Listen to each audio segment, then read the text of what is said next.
Hey guys, this is Sarah Zastrow with the Daily Distress How to Manage Farm Stress blog. Today we are talking about stress and anxiety and panic. So, what happens in our body? We have a baseline for everything, we have a baseline for our stress.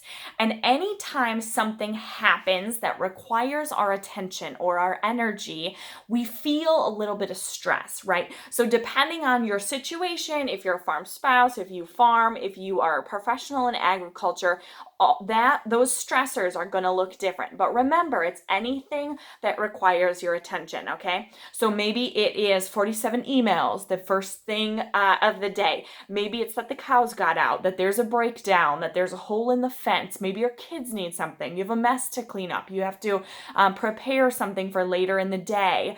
Those things require something from us, and so it bumps up our stress level, okay? Now, this goes up automatically. Every time something happens, it bumps up and bumps up and bumps up, just like you're walking up the stairs. However, it does not come back down automatically. We have to purposefully relax from this, okay? So, what this is going to look like or feel like, our stress level, our baseline stress level is resting. Then when we feel stress, what happens in our brain is that we release epinephrine and cortisol, which are chemicals in our brain that do a couple of things. So number one, it's going to increase our heart rate. It's going to increase our blood pressure. It's going to increase our breathing, and it makes you sweaty, okay? In particular, the kind of sweaty where your body's hot and your hands and your feet are cold, okay? That happens to me all the time. And just know that I struggle with anxiety a lot. And these are the things that have helped me to manage my anxiety and have helped me to not let it control my life. So that's really cool. So what happens when we feel those stressors, we go up, up, up, up, up, up this stress ladder. And then we have to purposefully calm down. Now, what happens is if we have too many bad things happen in one day, we have too much stress in one day, is our body says, hold up, I can't take any more stress. I'm going to shut down. And that's when you have a panic attack, okay? Now, I went to a conference one time, or I guess I heard about it some way. I don't know if it was at a conference. Anyway, that a farmer said, if I would have known what anxiety felt like and I would have known how to manage it 30 years ago, my life would look completely different. And so that's what we're going to talk about today. What does anxiety feel like and how can you manage it? Because what happens when we come our way up here and our body starts shutting down, when we're having a panic attack, it feels sometimes like a heart attack, okay? And we'll talk a little bit about the differences in symptoms, okay? So first off, you'll feel all this stress. It's building up. It's been a really bad day, and you feel like you're going to explode. So it might feel like chest tightness. It might feel like you're short of breath. Again, similar symptoms to a heart attack. We'll talk about the differences in a few minutes here. But it's important to realize that you need to slow down and take a breath and then come down off of this ladder or this stress ladder. Okay, so how do you do that? So first off, you need to take several deep breaths, and this is going to be difficult to do, okay? Because we are worked up at this point. At this point, it's been a horrible day. Our breathing is increased. Our blood pressure is increased, our heart rate, and we're sweaty, okay? No matter how cold it is outside, you'll be sweaty. So it's important to look at something on the horizon, okay? So look at the sunset, look at a tree, look at something far away, focus on that object, and take about 5 or 10 deep breaths. Super slow and super gentle, okay? So it's easy to me to go take deep breaths with your hands, imagining that your hands are your lungs, okay? So deep breath, 1, 2, 3, deep breath in, 1, 2, 3. Inhale, exhale.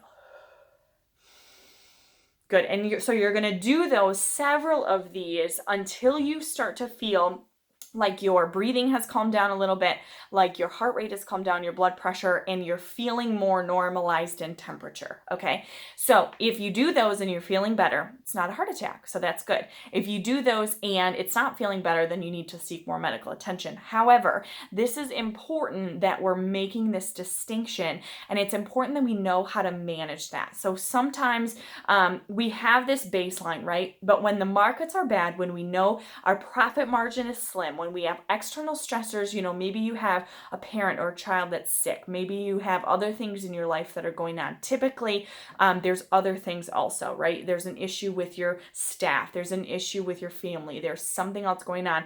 It automatically bumps up this base level, this baseline of our stress level. And then we're already higher to begin with. And then all our stresses happen. And that's when we feel that panic attack coming on. Okay. So I hope that makes sense. So just know that stress leads into anxiety, feeling anxiety. And that's a normal thing that we all feel. We feel it before we're public speaking. We feel it when we have a big day tomorrow. We feel it when we're, planning for Christmas dinner, things like that. We feel that anxiety. And then if that's not managed, it can lead to a panic attack. And slowing down, focusing on your breathing, look at 5 things. It's easy to do your 5 senses and just really take a few minutes to just calm down. You got to come down off of that ladder, that stress ladder, and make sure that everything you're breathing, your heart rate, your sweaty, your temperature is more normalized. So that is really important. It's important to know that. And also it's important to help other people, because you might notice that your dad is having a panic attack, or your spouse, or your children. And it's important to know the difference between anxiety and a panic attack and how that leads to one another. Okay. Now, the second important thing of my lesson today is that we need to start talking about this. Okay. Farmers in particular are having a really, really hard year. It's been a couple of hard years in a row, and it's going to lead to issues. It's going to lead to that. We have all that stress. It's going to lead to those feelings of anxiousness, which leads to anxiety, and it can lead to panic attacks. And so if you know the signs, you know the symptoms, you know what to do, you can help other people through that. You know yourself if you're feeling those signs, and it's really, really important. The other thing is, it's important to start to talk about it. Okay, so I have anxiety. I struggle with it a lot. I know how to manage it, but a lot of people don't. They don't know that they have it. They don't know how to talk about it. They don't know how to manage it. And then it becomes this out of control thing that consumes us. And that's when you have an anxiety disorder. Okay. So if we know what to do, we know how to manage it, let's start talking about it, okay?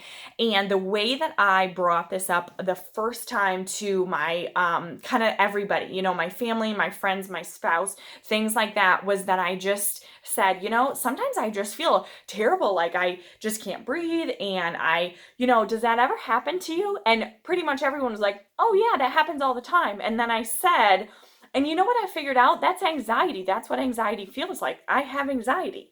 And everyone was kind of like, oh, huh. And then I made the distinction, feeling anxious and having anxiety are different things. One can lead to the other.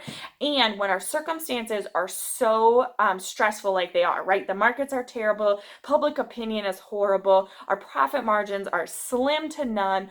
It's natural that feeling of stress leads to feeling of anxiousness, leads to anxiety, okay? Now, after things get better, after things normalize, after you feel like you have things under control, then it's okay. Then maybe that anxiety will subside. Maybe you'll be able to manage your stress. This is not a life sentence, okay? Here, you're not diagnosed with some chronic, terrible, debilitating disease.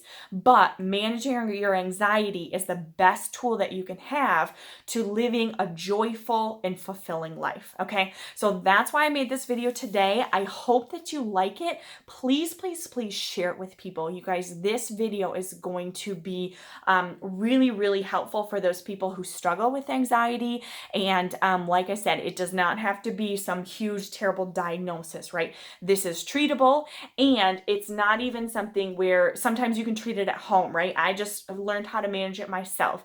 The deep breathing, looking at something, identifying something with my 5 senses, and then also, most importantly, we need to start talking about this. Talk about it with your friends and your family. Like I said, with me, I realized, yeah, everybody also has it, too. My sister, my mom, my dad, my husband, everybody that we know, for the most part, struggles with feeling anxious at some point. Now, if they have quote unquote anxiety, or that where that feeling of anxiousness is all consuming their life, is, not necessarily true. However, We all feel that feeling of anxiety, and at some point, most people will have a panic attack, and so it's important that we know what to do, okay? So please share this video. It's really important with farmers, especially as things are so bad, and we want to make sure that people have the tools and the knowledge to help themselves to feel better, okay?